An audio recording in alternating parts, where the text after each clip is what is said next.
I'm 70 years old, and I need to tell you something I've never admitted to anyone, not even myself, until recently. My husband Arthur died 11 months ago. Pneumonia. 3 weeks in the hospital. Then one morning the nurse called and said I should come quickly. I was too late. He was gone when I got there. We were married for 47 years. The morning after the funeral, I woke up at 5:30, like always. The body remembers even when the heart doesn't know what to feel. I lay there in the gray light and listened. No breathing next to me. No rustling of him getting up to use the bathroom. No sound at all.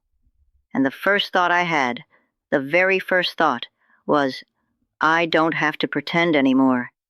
That thought arrived fully formed, like it had been waiting behind my ribs for decades. And I felt immediate shame. 47 years with a man, and the first thing I feel when he's gone is relief that I don't have to pretend. Let me back up. Arthur was a good man.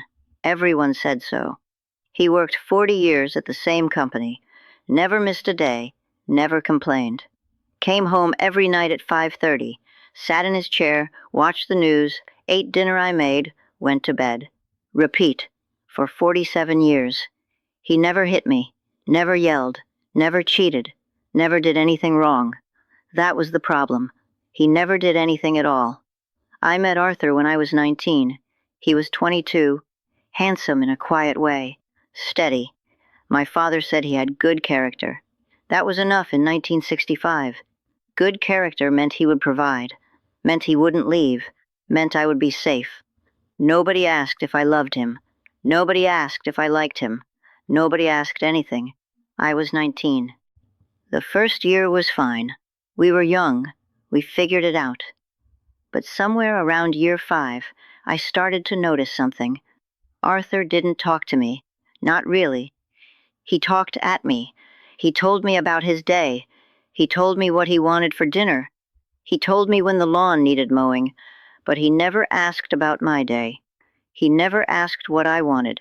He never asked anything. I remember one evening, I was 26. We had a toddler and a baby. I was exhausted in a way I didn't know was possible. I sat down on the couch after putting the kids to bed, and I said, Arthur, I'm so tired. I don't know how to keep doing this every day. He looked at me for a moment, then turned back to the television and said, You'll figure it out. That was it. That was the whole conversation. You'll figure it out. Not what can I do to help. Not I'm sorry you're struggling. Not even that's rough, honey. Just you'll figure it out. And I did. I figured it out alone for the next 44 years. But I didn't leave. Why didn't I leave? That's the question that haunts me now. I had chances. In 1985, my sister moved to California. She begged me to come with her, said I could start over, said I deserved more. I told her I couldn't. The kids were in school. Arthur needed me. The house needed me. All the reasons I told myself were lies. The real reason was simpler. I was afraid of being alone. I remember lying awake at night, imagining what alone would feel like. An empty house, empty bed. No one to come home to, no one to make dinner for, no one to sit across from at the table. Even if that someone never really saw me, at least he was there. At least the house wasn't silent. At least I had a role to play. Wife, mother, homemaker. Without that role, who was I? I didn't know. I was so afraid of finding out that I stayed for 47 years.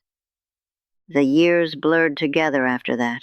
1980s, 1990s, 2000s. They all looked the same. Arthur in his chair, me in the kitchen. The television always on. Conversations that never went deeper than what we needed from the grocery store. I stopped suggesting things, stopped asking for things, stopped hoping for things. I just existed alongside him like furniture in the same room. When the kids left, I thought maybe things would change.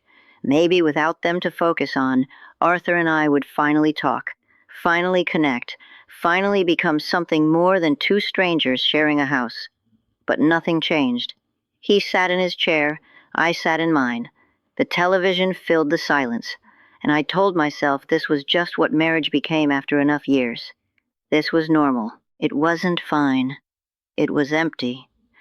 But empty felt safer than alone. Alone meant facing the fact that I had spent my whole life being someone's wife without ever figuring out who I was. Alone meant looking in the mirror and seeing a stranger. Alone meant starting over at an age when starting over seemed impossible. So I stayed. I stayed and I shrank and I disappeared a little more every year until there was almost nothing left of me. The last 10 years were the hardest. Arthur retired. Now he was home all day, in his chair, watching television, needing lunch, needing dinner, needing me to exist in the background of his life. I started having dreams where I was invisible, not metaphorically, actually invisible, walking through rooms and nobody seeing me. I'd wake up and realize that wasn't far from the truth. When he got sick, something strange happened. For the first time in decades, he needed me, really needed me.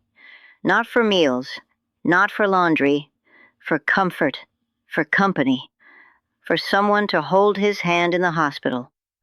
And I showed up. I showed up every day. I sat beside him. I talked to him. I held his hand. And in those 3 weeks, he looked at me differently. He saw me, actually saw me. One night he said, "I never told you enough that you mattered."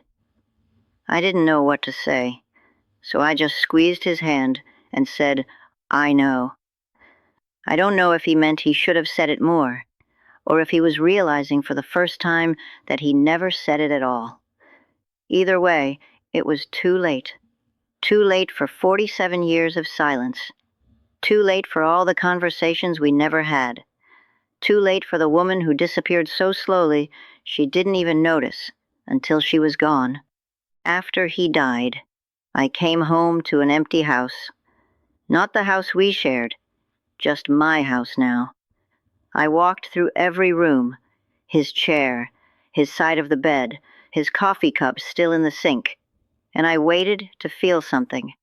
Grief, sadness, loneliness, anything. I waited for days, weeks, months. It didn't come. What came instead was something I didn't expect. I started noticing things. The way the morning light hit the kitchen floor, the sound of birds outside the window, the smell of coffee I made for myself, not for him. Small things. Things I hadn't noticed in 47 years because I was too busy being his wife. I moved his chair last month. Took it to the curb for trash pickup. Watched the truck haul it away. That chair sat in our living room for 30 years. I hated that chair. Hated the way he disappeared into it. Hated the way it faced the television instead of me. Hated everything it represented. And now it's gone. I put a small table by the window instead. A place to sit with my tea and watch the birds. My daughter visited last week. She looked around and said, "Mom, you redecorated." I said, "A little." She said, "It looks nice, different." She sat on the couch where his chair used to be and said, "Do you miss him?" I said, "Every day." She nodded. She believed me. Why wouldn't she? He was her father. She saw him one way, I saw him another. I'll take that truth to my grave, but here's what I won't take: the fear. I was afraid of being alone for 47 years.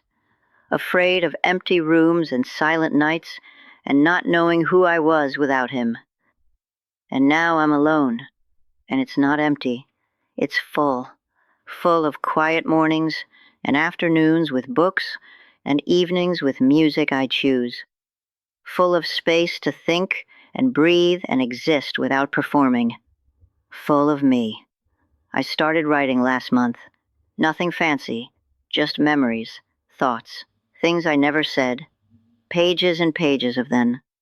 I write about my childhood, about the girl I was before I became someone's wife, about all the things I might have done if I hadn't been so afraid.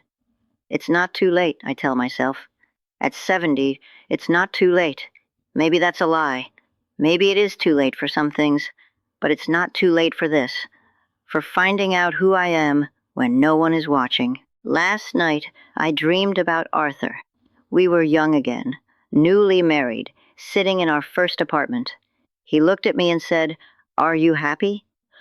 And I woke up before I could answer. I lay there in the dark thinking about that question, thinking about whether I ever was happy, thinking about whether I even knew what happy felt like. I'm not sure I ever did, not really. I had moments, the kids being born, a sunset once on vacation, a song on the radio that made me cry for reasons I couldn't explain. But happiness? The kind that settles into your bones and stays there? No, I don't think I ever had that. But I have something now. Peace, quiet, the freedom to wake up whenever I want and eat whatever I want and sit wherever I want. The freedom to be invisible by choice instead of by habit. The freedom to exist without someone else's silence filling every room. I wore a yellow dress to church last Sunday. Arthur would have hated it. Too bright, too noticeable. He liked me in muted colors, colors that didn't draw attention, colors that blended into the background. I wore yellow anyway, bright, sunny yellow, an old woman in a yellow dress sitting alone in a pew, and I didn't care who noticed. After church, my son took me to lunch. He said, "Mom, you seem different lately, lighter." I said, "I'm just getting old." He laughed. He doesn't know. None of them know. They think I'm grieving. They think I'm being strong. They have no idea that I'm living for the first time in almost 5 decades. I'm 70 years old. I have maybe 10 good years left if I'm lucky.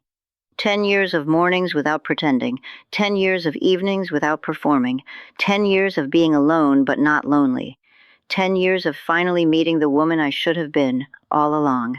I don't know if there's a lesson in this story. I don't know if there's advice for anyone else. I just know that somewhere tonight, there's another woman lying beside a man who's never asked her what she wants. Another woman who stayed because alone feels scarier than empty. Another woman who's disappeared so slowly she doesn't remember the last time someone really saw her. I won't tell you to leave. I won't tell you to stay. I'll only say this. Don't wait 47 years to find out who you are. Don't wait until you're 70 to realize you've been invisible your whole life. Don't wait for a funeral to wear yellow. Arthur was not a bad man. He was just a man who never learned to look. And I was a woman who never learned to ask to be seen. We spent 47 years in the same house, sharing meals and children and a bed, living completely separate lives. Now I'm alone, and for the first time in 47 years, I'm not hiding, I'm not performing, I'm not waiting for someone to notice me. I'm just here, in a yellow dress, in a house where the chair is gone, with pages of my own words filling notebooks, with morning light on the kitchen floor, with 10 years ahead that belong to no one but me. And it's not too late. It's never too late to find out who you are when no one else is watching.